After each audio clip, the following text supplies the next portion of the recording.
আজকের গল্পটা অনেক কষ্টের। বাঁশবাগানে যখন একটা বাচ্চা খেলতে যায়, তার নাম ছিল রবল দাস। রবল দাস বাঁশবাগানে দেখতে পায় একটা পানু সাপের বাচ্চা, সেটাকে বেসিনে গোসল করায়। পানু সাপের বাচ্চাটা কেউ সে বাঁশবাগান থেকে নিয়ে আসে, সেটাকে সে বেসিনে গোসল দেয়।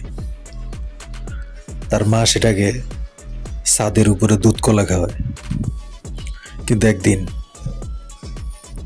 যেহেতু সাপটা প্রচুর পরিমাণে একদিনে দৈনিক 20 লিটার বিষ ছাড়ত, এই সাপটা থেকে অনেক আয় হতো। কিন্তু সিন্ডিকেট তার বাবা মাকে এর থেকে অনেক বেশি টাকা, প্রচুর পরিমাণে টাকা দিয়ে সিন্ডিকেট তার বাবা মাকে ক্রয় করে।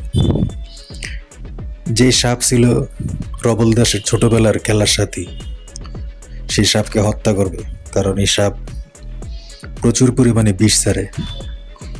আর এত বেশি বিষ যদি রবল দাস বিক্রি করে বাজারে, তাহলে বিষের যে সিন্ডিকেট, বিষের ব্যবসা, সাপের বিষের ব্যবসা, সেই সিন্ডিকেট ধ্বংস হয়ে যাবে। এবং রবল দাসের বাবা মা তখন সিন্ডিকেটকে পরামর্শ দেয় যাতে সিন্ডিকেট বট গাছের সবচেয়ে উঁচু ঢালে আশ্রয় নেয়। সিঁড়ি বাইতে বাইতে সিন্ডিকেট বট গাছের উঁচু ঢালে আশ্রয় নেয়, আর বাবা মা সহ সকল মানুষের আশেপাশের সিঁড়ি, বট গাছ বাওয়ার যে সিঁড়ি, সেটা ভেঙে ফেলে। রবল দাস ততক্ষণে তার সাপটিকে হত্যা করার জন্য সে ক্রিকেট ব্যাট নিয়ে দৌড়ানি দেয় সেই সিন্ডিকেটকে। সিন্ডিকেট তখন দৌড়াতে দৌড়াতে বট গাছের উপরে আশ্রয় লাভ করে।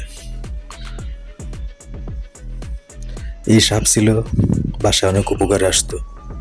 এই সাপের কারণে বাসায় একটি ইঁদুর আসতে পারতো না। সাপ যতদিন ছিল ততদিন বাসায় কোনো ইঁদুর ছিল না। আজকে রবল দাস অনেক কষ্ট পেয়েছে, কারণ তার সাপটাকে মাইরা ফেলা হয়েছে। সিন্ডিকেটরা তার বাবা মাকে যখন টাকা দেয়, রবল দাস সাপের বিষ বিক্রি করে যে টাকা পায় তার থেকে বেশি টাকা দেয়। কিন্তু কিভাবে দেয় সেটা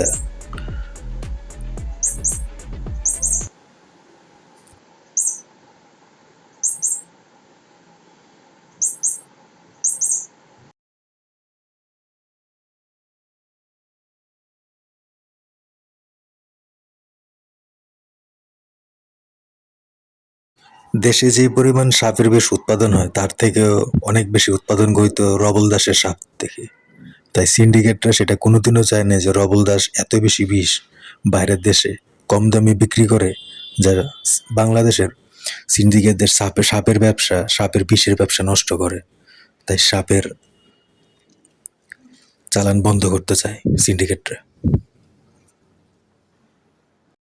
মেইন সিন্ডিকেট বটগাছ বাইতে বাইতে সবচেয়ে উপরের ডালে পৌঁছায়, আর সে যে সিঁড়ি দিয়ে উঠছিল সেই সিঁড়ি সিন্ডিকেট এর কাছে বিক্রি হওয়া লোকেরা সেই সিঁড়িগুলো সরায় ফেলে আর ভেঙে ফেলে।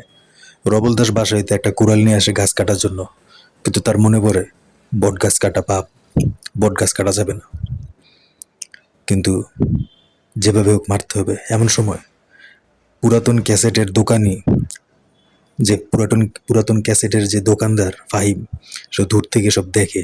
সে তখন রবল দাসকে ফ্রিতে কতগুলো ক্যাসেট দেওয়ার পরামর্শ দিল। ক্যাসেটের প্যাচ দিয়ে ফালাইতে হবে সিন্ডিকেটকে।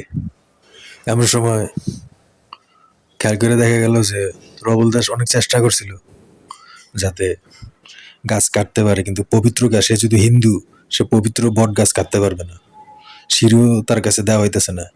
তখন ক্যাসেট প্লেয়ার কাছে যায়, কিছু পুরান ক্যাসেট কিনতে চায়, কিন্তু ক্যাসেট প্লেয়ার তাকে ফ্রিতেই, ক্যাসেট প্লেয়ারের দোকান নিজে, সে ফ্রিতেই রবল দাসকে অনেকগুলো ক্যাসেট দান করে। আর বলে, ঠিক আছে, তোমরা বট গাছ ভুলেও কাটবে না, কারণ বট গাছ পবিত্র গাছ, আর গাছপালা কাটা আসলে গুনাহের কাজ। যে কোনো ধর্মে গাছ কাটা নিষেধ, কারণ গাছ কাটলে অক্সিজেনের অভাব হয়। তখন ততক্ষণে সিন্ডিকেট দৌড়াতে দৌড়াতে গাছের অনেক উপরে উঠে যাবে। যেহেতু বট গাছ কাটা নিষেধ, তখন কিভাবে হত্যা করবে সিন্ডিকেটকে? রবল দাসের তো প্রতিশোধ নিতে হবে, যেহেতু সে তার সাপকে হত্যা করছে, যে সাপ তার অনেক উপকারে আসতো।